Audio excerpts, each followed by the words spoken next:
छांव फाउंडेशन। आशीष शुक्ला। बसंत पंचमी आगरा का एक महत्वपूर्ण पर्व है। नज़ीर अकबराबादी ने इसे जहां जनपर्व के रूप में मनाया, वहीं राधा स्वामी संप्रदाय ने इसे आध्यात्मिकता से जोड़ा।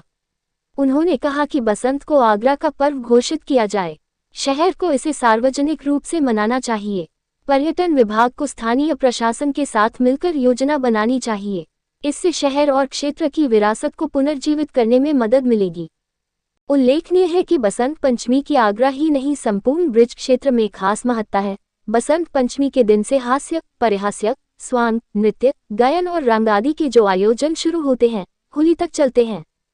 जनकवि के रूप में विख्यात मियां नजीर ताजगंज की मलको गली में रहते थे।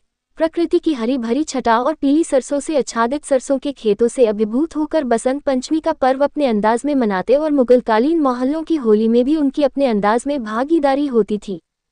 आज के प्रोग्राम में Aslam Salimi, doctor Madhu Bhardwaj, Mahesh Dhakad, Syed Shaheen Hashmi, Ajay Tomar, Deepak Prahlad Agarwal, Shivdayal Sharma, Mazaj Uddin Qureshi, Vijay Sharma, Farman Faizan, Anuja Shukla, Sanjeev Sharma, Yogesh Tyagi, Amit Jasawat, Abhishek Katara, Abhinav Parashar, Abhijeet Singh, Ramakant Sharma, Ram Vinod, Babbu, Sheroes Hangout की एसिड अटैक सर्वाइवर आदि उपस्थित रहे।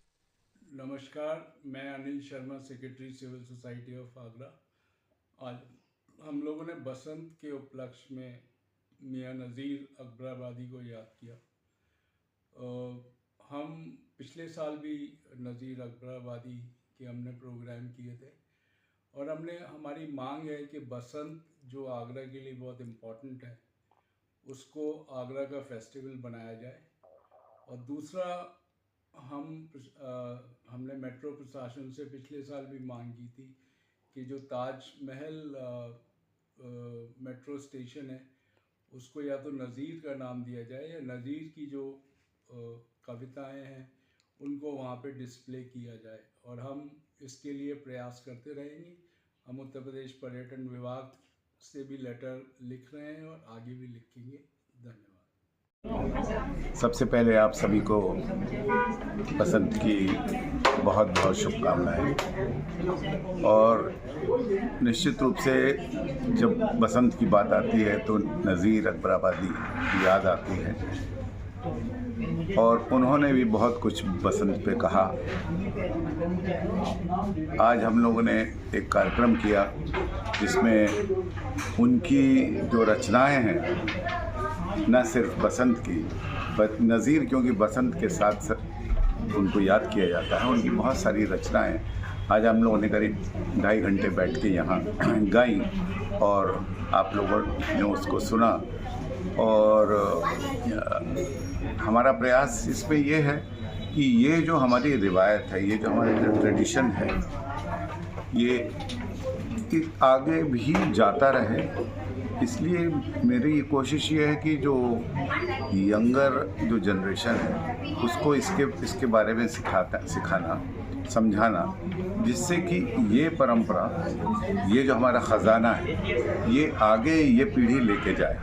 ऐसा ना हो कि आज के शोर शराबे में ये नज़ीर अकबराबादी हुए या गालिब हुए, इस तरह के जितने भी जो हमारे, जिनको मैं तो कहूँगा स्तंभ हैं, जो पिलर्स हैं हमारे साहित्य के, और ख़ास करके आगरा के हवाले से तो मैं यही कहूँगा कि गालिब और मीर और नज़ीर, ये बहुत बड़ा ख़जाना हमारे पास है। सूरदास, तो इन सबको नई पीढ़ी तक पहुँचाना, और इसमें ही थोड़ा सा हम प्रयास कर रहे हैं।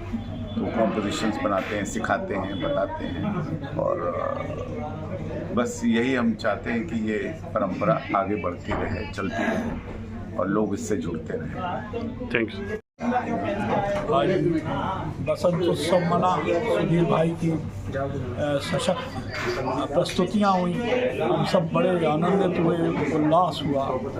और आप जानते हैं ये संगम का दौर चल रहा है इलाहाबाद में, प्रयाग। गंगा यमुना सरस्वती का संगम होता है।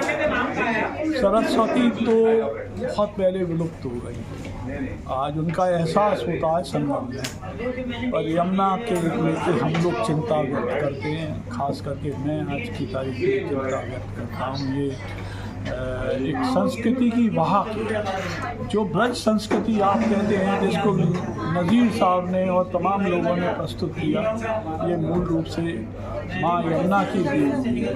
और ये मैं अपनी कल्पना से नहीं कह रहा हूँ, हमारे यहाँ श्रीमद् भागवत जो प्रमुख ग्रंथ है, इसके अध्याय 2 में यमुना जी द्वारा ब्रज की संस्कृति को व्याख्यान दिए जाने का उल्लेख है। और मैं उम्मीद करता हूँ सब अविरल धारा यमुना की रहने के लिए प्रतिबद्धता जताएंगे, जिससे कि ये संस्कृति व्यापक हो और ये इलाहाबाद तक संगम की सार्थकता, शब्द की सार्थकता सिद्ध हो। धन्यवाद।